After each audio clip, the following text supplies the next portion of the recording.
Olá, meu querido aluno, minha querida aluna, bem-vindo a mais esta aula do curso Como realizar a prestação de contas para uma entidade do terceiro setor. Na aula anterior, nós falamos justamente sobre o conceito.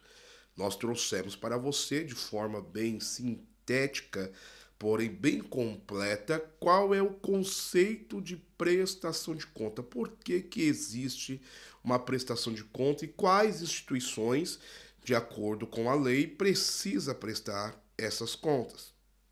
Nesta aula que nós vamos tratar agora, vai ser quais os tipos de prestação de contas, para quais pessoas ou empresas, instituições, como que se dá isso? Quais são os tipos? É uma prestação de contas só e pronto, acabou?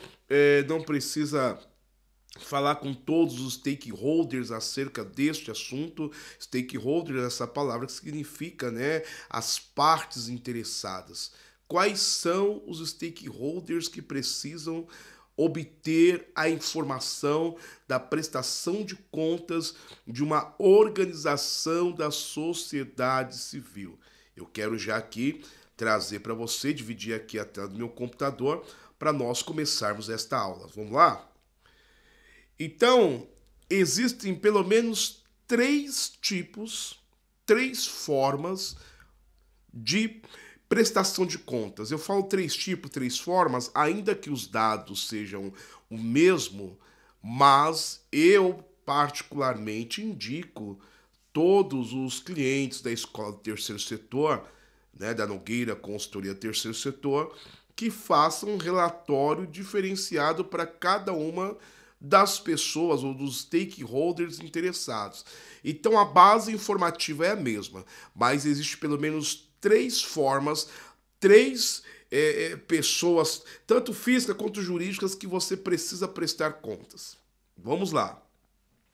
Existe a prestação de contas interna. E esta prestação de conta interna, ela tem como foco os associados e dirigentes. Professor, os associados e os dirigentes, né, como a diretoria executiva, o conselho fiscal, precisam ter esta prestação de contas? Com certeza, e é a primeira forma de prestar contas. É a prestação de contas interna para os stakeholders, as partes interessadas, né, do lado de dentro. São justamente as primeiras pessoas que precisam ter aí a condição de ter essa prestação de contas. Vamos lá, continuando. A outra prestação de contas que existe, a segunda delas que eu quero citar aqui com você nesta aula, são a prestação de conta de doações. E qual é o foco dessa prestação de conta? Obviamente, para os doadores e patrocinadores. Os doadores e patrocinadores precisam ter também uma prestação de contas. Geralmente essa prestação de contas ela é publicada no próprio website da organização da sociedade civil, da ONG, né, da associação, da fundação, do instituto. É publicado lá que todos que entrar no site têm a condição de fazer ali a verificação, de observar. Né? Eu não indico fazer a prestação de conta para doadores e patrocinadores de uma maneira muito pessoal, de enviar para o e-mail de cada pessoa.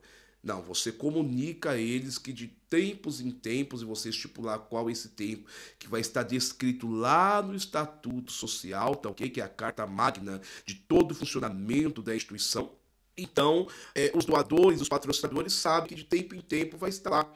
Né? Esse tempo em tempo que eu digo é o tempo já pré-estipulado. Você pode comunicar nas redes sociais, pode enviar até um e-mail, um WhatsApp informando, ó, amanhã ou daqui tal dia, entra no nosso website, vai estar lá já a prestação de contas, período X a X. E essa prestação de contas para esses stakeholders, para essas partes interessadas, eu presumo ser a mais importante. Por que é a mais importante? Porque dependendo da prática da captação de recursos dentro da instituição na qual nós estamos aí exemplificando, são essas pessoas, os doadores, os patrocinadores, que vão manter toda a estrutura organizacional da instituição. Então seria terrível se essas pessoas não tivessem esta comunicação. Seria inviável, um grande lapso, um grande erro da instituição não informar os seus doadores e os seus patrocinadores. Então é a segunda forma aí de apresentar a prestação de contas. Vamos lá? E a terceira maneira, né, a terceira forma de prestação de contas são as parcerias. As parcerias tanto públicas quanto elas privadas.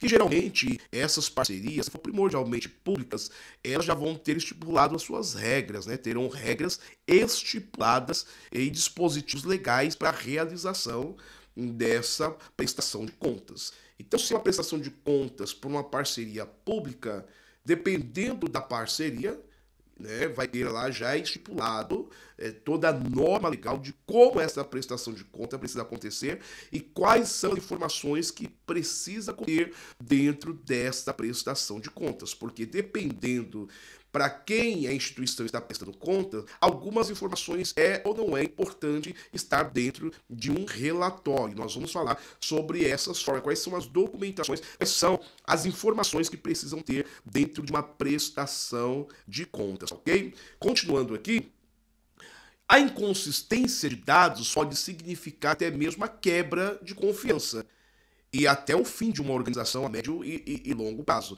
Porque a partir do momento que a instituição ela não presta conta, todos os seus stakeholders ali vão perder a confiabilidade do trabalho que está sendo feito pelos órgãos administrativos da instituição.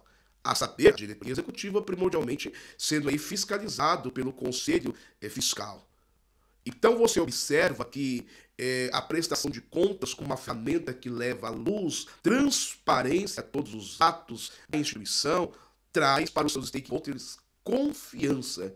A confiabilidade só vem com a transparência. E com a transparência, ainda que os stakeholders, eles não vão nem querer olhar. Chega um determinado momento que, falando, né, de doadores e patrocinadores privados, às vezes não vão nem lá no site olhar, mas só saber que há transparência, que há uma publicação, isso já traz bastante tranquilidade para aqueles que têm vestido a camisa da organização, ok? Então, nesta aula, você viu, né, você aprendeu quais são as três maneiras de prestar conta, as três formas de prestar para quem, né? Quais são os stakeholders, os três grupos stakeholders interessados na prestação de contas que você deve realizar. Se é órgão público, ele já tem as normas internas deles, que nós teremos que prestar conta de acordo com aquilo que eles já descreverem em normas legais. Se é para doadores e patrocinadores, você publica no website da instituição, e para os de dentro, você pode fazer um relatório e enviar a cada pessoa, ou também eles retiram as informações que forem necessárias para eles dentro do website, tá ok? Até a próxima aula!